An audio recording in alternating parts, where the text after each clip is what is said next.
Nous voici de retour au bar de l'économie. C'était bien sûr un hommage aux femmes avec cette fois Aretha Franklin et son titre Respect, et parce que évidemment c'est le respect aux femmes. Et comme je vous l'ai dit, toute cette semaine nous allons faire un hommage en musique aux femmes, vu qu'aujourd'hui c'est la journée internationale des droits des femmes. Aujourd'hui au bar de l'économie nous parlons séparatisme, nous parlons fidélité aux consommateurs et électricité avec nos invités du jour. Guillaume Vuittet, député du Val d'Oise, Jessica Nguyen Oang, directrice Europe de Fliptech SA, et Pierre Perrault, directeur général de la SICAE VS. Alors Pierre Perrault, je suis ravie qu'on se rencontre pour cette première fois aujourd'hui au bar de l'économie, car vous représentez une coopérative agricole, c'est quand même exceptionnel. Expliquez-nous un peu l'origine de cette coopérative dédiée à l'électricité justement. Donc effectivement, je dirige une coopérative agricole d'électricité qui est ancrée dans le Val d'Oise depuis 1921. Donc on a fêté notre centenaire, ce qui est rare pour une société. Coopérative agricole, c'est qu'effectivement, cette société a été créée par des agriculteurs en 1921 pour justement électrifier des zones rurales qui étaient délaissées par les pouvoirs publics et les investisseurs privés. Et c'est sous l'impulsion, le dynamisme d'une poignée d'agriculteurs qu'ils ont commencé en fait à construire des réseaux d'électricité pour électrifier les campagnes. Et en 1946, quand EDF a été créé, l'État en fait a jugé que les SICAE en fait géraient convenablement en fait leurs obligations en termes d'électrification des campagnes, et c'est comme ça en fait que ce modèle a perduré. Donc toujours aujourd'hui, au-dessus de moi, j'ai un conseil d'administration présidé par Guillaume Ventuine qui en fait définit avec moi la stratégie. Et donc là actuellement on a 3 grands axes en termes d'activité. La SICAE est dédiée aux activités dites régulées, c'est-à-dire que mes tarifs d'achat et de vente sont fixés par l'État, par les pouvoirs publics. Donc c'est en termes de réseau. Donc on récupère l'électricité sur les grands pylônes que vous pouvez voir, du 63 000, et on dessert en fait pour 13 communes, dont Auvers-sur-Oise, qui est la commune la plus, on va dire, reconnue en termes de diversité. Et donc on électrifie, on s'occupe de la partie réseau jusqu'au compteur du client. Donc là on a le monopole pour 13 communes du Val d'Oise. Alors, vous avez dit que ça n'était pas vous qui fixiez les tarifs, donc vous avez un tarif imposé par l'État, c'est bien ça, c'est un tarif maximum ou c'est un tarif minimum? Non, c'est-à-dire que c'est un tarif en fait vraiment fixé, l'évolution. Donc il y a une partie qui est régulée, c'est-à-dire que dans une facture d'électricité, c'est un peu complexe, mais on va dire il y a un tiers pour la partie réseau. Donc là, pour la partie réseau, c'est l'État via la commission de régulation de l'énergie qui fixe mes tarifs. Ensuite, il y a un tiers de la facture d'électricité ou de gaz qui est composé de taxes, donc différentes de la TVA, voilà, de la CSPE pour financer les énergies renouvelables, et un tiers qui est fixé pour la fourniture, les électrons. Donc moi, pour 13 communes, je suis également fournisseur au tarif réglementé, donc ma SICAE. Donc là, c'est pareil, les évolutions sont fixées par l'État. Et ensuite, depuis quelques temps, depuis 2016, les tarifs, il y a un certain nombre de tarifs réglementés fixés par l'État qui ont disparu, surtout pour les grandes entreprises. Et c'est dans ce cadre-là où on a développé avec d'autres SICAE et régies une société qui s'appelle Alterna. Donc c'est une 50aine d'entreprises qui la composent, dont Valsen, une de nos filiales à 100%. Et là, on peut fixer en fait nos prix. Donc, parce qu'on est un des premiers producteurs d'énergie renouvelable français, et donc on accompagne les entreprises de par notre expertise. Et là, en fait, on propose pour le Val d'Oise, au travers de Valsen, adossé à notre groupe Alterna, des tarifs, des propositions en gaz et en électricité pour toutes les entreprises ou les particuliers. Voilà. Et là, c'est pas fixé, les tarifs finaux là ne sont pas fixés par l'État. D'accord, alors on a très bien compris, Pierre Perrault, votre explication était claire, et puis on a compris aussi que, parce que vous dirigez la SICAE en fait, mais il y a aussi les marques Telif, les marques Valsen, et puis là vous venez de parler d'Alterna, donc ça c'est très important parce que vous avez aussi une filiale qui possède des microcentrales hydroélectriques et photovoltaïques, donc vous fournissez aussi de l'énergie verte, on peut dire. Tout à fait, oui. On est, donc là c'est mes prédécesseurs, et puis moi je continue c'est un axe fort de développement. On développe et on acquiert des différents barrages hydroélectriques, photovoltaïques. On développe aussi des projets de stockage d'énergie électrique. On regarde également des participations dans la méthanisation. Donc notre but, un des axes forts qui a été défini par le conseil d'administration, c'est d'investir massivement dans les énergies renouvelables. Ce que l'on fait actuellement, on produit à peu près à notre échelle, sur notre coopérative, à peu près 20 millions de kilowattheures. Et à l'échelle en fait, du groupe Alterna, on doit être le troisième producteur français d'énergie renouvelable. Et là, en fait, c'est au-delà des effets d'annonce. Et depuis 1921, on était déjà présent sur ce type de production. Ensuite, en fait, on a donc avec Alterna, on propose pour les professionnels, également les particuliers, l'énergie, on va dire classique, conventionnelle, mais aussi des énergies vertes. Et surtout, on propose un accompagnement qui est fort, c'est-à-dire que comme on est expert du domaine depuis 100 ans, on a quand même quelques clés de réussite pour pouvoir optimiser au mieux. On ne prétend pas avoir toujours les tarifs les plus compétitifs, mais en tout cas, on a des tarifs attractifs. Mais ce qu'on prétend avoir, c'est surtout d'avoir des agences locales, parce qu'on est implanté au cœur. Donc, c'est-à-dire que quelqu'un qui est satisfait ou pas satisfait, au moins il a un interlocuteur physique pour pouvoir être présent, ce qui n'est plus le cas. On est les seuls à faire ça au sein du groupe Alterna, puisque il n'y a plus d'agence EDF, il n'y a pas d'agence Total, c'est que des call centers, etc. Donc nous, au moins, on peut avoir en fait un interlocuteur physique. Et après, moi, je suis enthousiaste aussi de diriger cette coopérative, parce que une coopérative, c'est un modèle très vertueux. C'est-à-dire que tout ce qui est gagné par ma coopérative est soit réinvesti dans son outil de travail. Donc on a investi quand même massivement pour encore poursuivre notre activité pour les 100 ans à venir, puisqu'on a modernisé, on a mis 2,5 millions d'euros dans notre poste source en technologie numérique. On a investi également dans les logiciels. Et tout ce qui est en fait gagné par la CICAE soit réinvesti ou mis en réserve pour faire face à des défis futurs. Donc moi, j'ai pas de pression d'actionnaires soucieux de dividendes, qui peuvent avoir en fait parfois en fait un peu éloigné en termes de pragmatisme. Et après, au-dessus de moi, j'ai toujours en fait une équipe d'administrateurs agriculteurs, donc avec un bon sens paysan. Donc vraiment, en fait, on investit l'euro, en fait, vraiment à bon escient, avec une vision pragmatique. Et voilà, après ça s'illustre aussi. On a bien compris que finalement c'est le client qui prime, vu que vous êtes un des rares où on peut avoir quelqu'un au téléphone. Alors pour que le consommateur, entre guillemets, comprenne bien votre philosophie, j'allais dire, qui peut venir consommer chez vous, puisque vous avez parlé de 13 communes. Est-ce que vous êtes limité à ces 13 communes? Non, ou est-ce que n'importe quelle commune peut venir frapper à votre porte en vous disant bah tiens, moi je serais intéressé, ou moi particulier, peu importe où j'habite, je peux venir chez vous? Au niveau de la coopérative, de la CICAE, du tarif régulé, là on peut pas s'agrandir.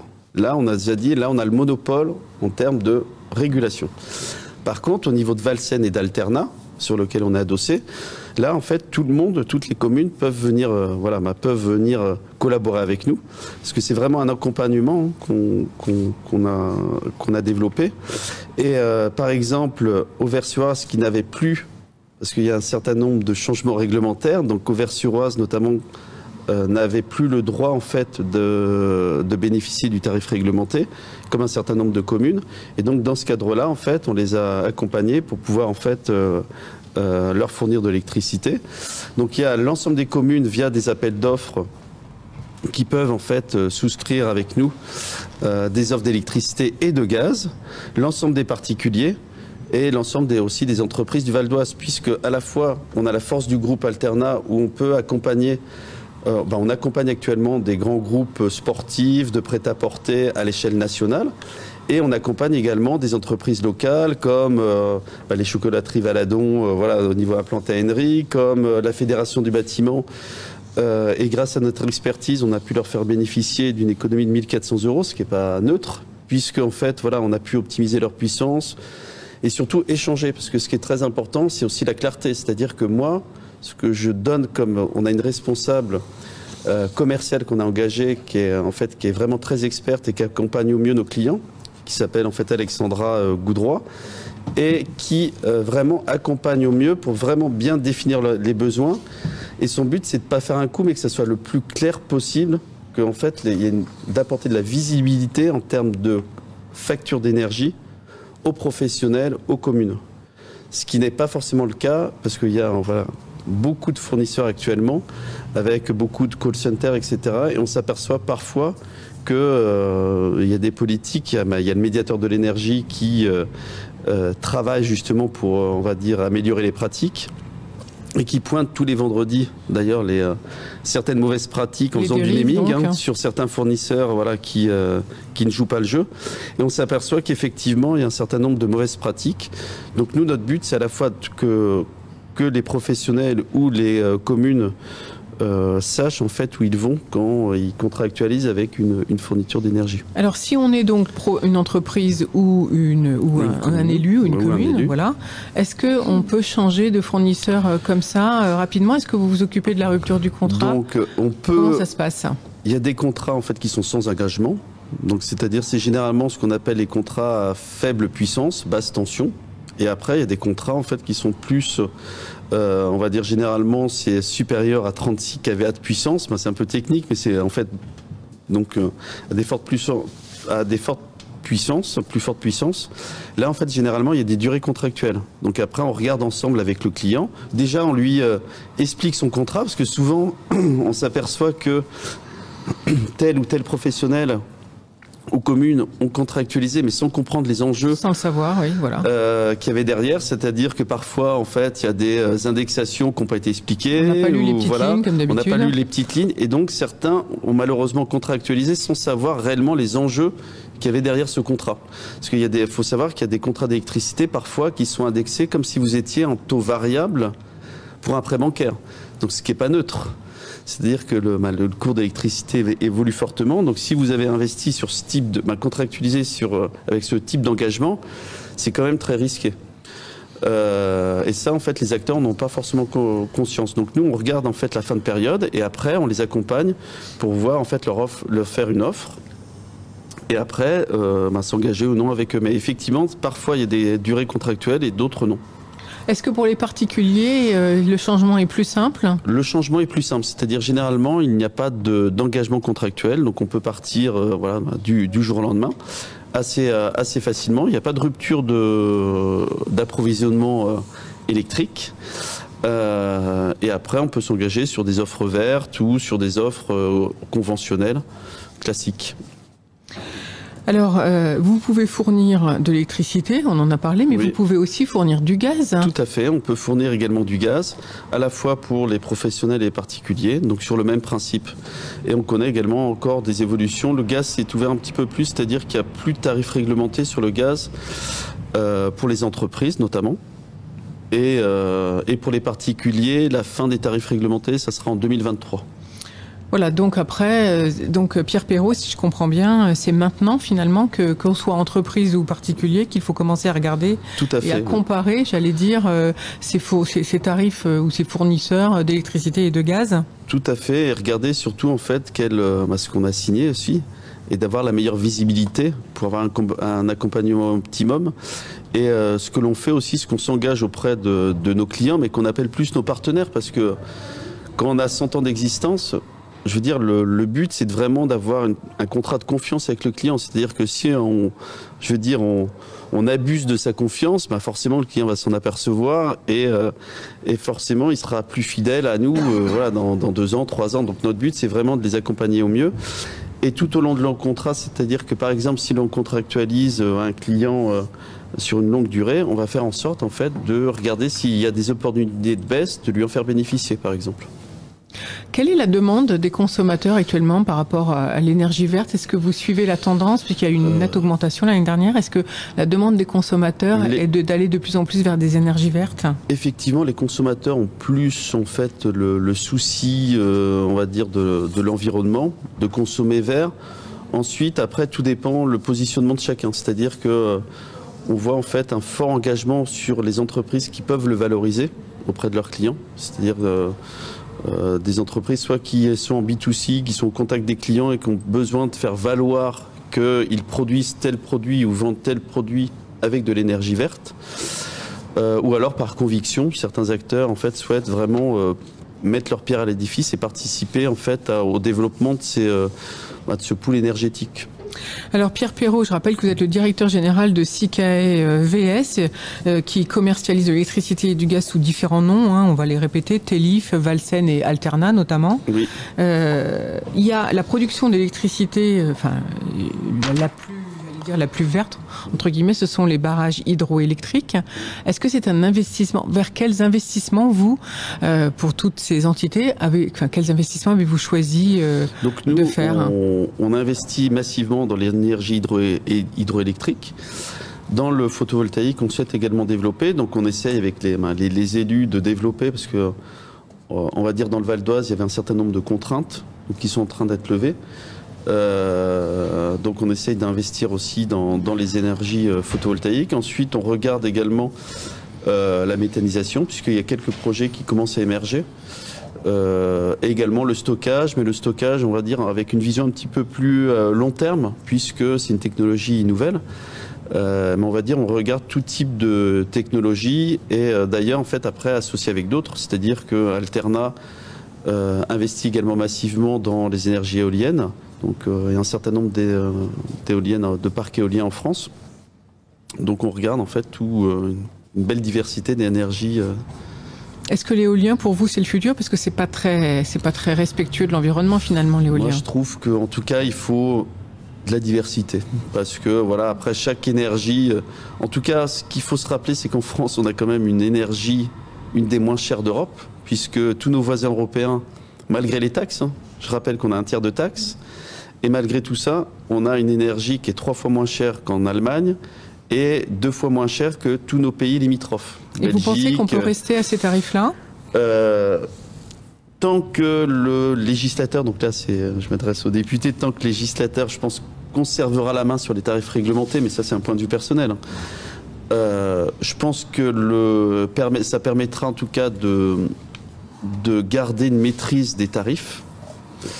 Parce qu'on voit en fait dans nos voisins européens où le marché est beaucoup plus libre, on voit en fait que les prix ont plutôt eu tendance à augmenter. Encore une fois, voilà, c'est des constats. On a en Allemagne un prix d'énergie 3 fois plus cher.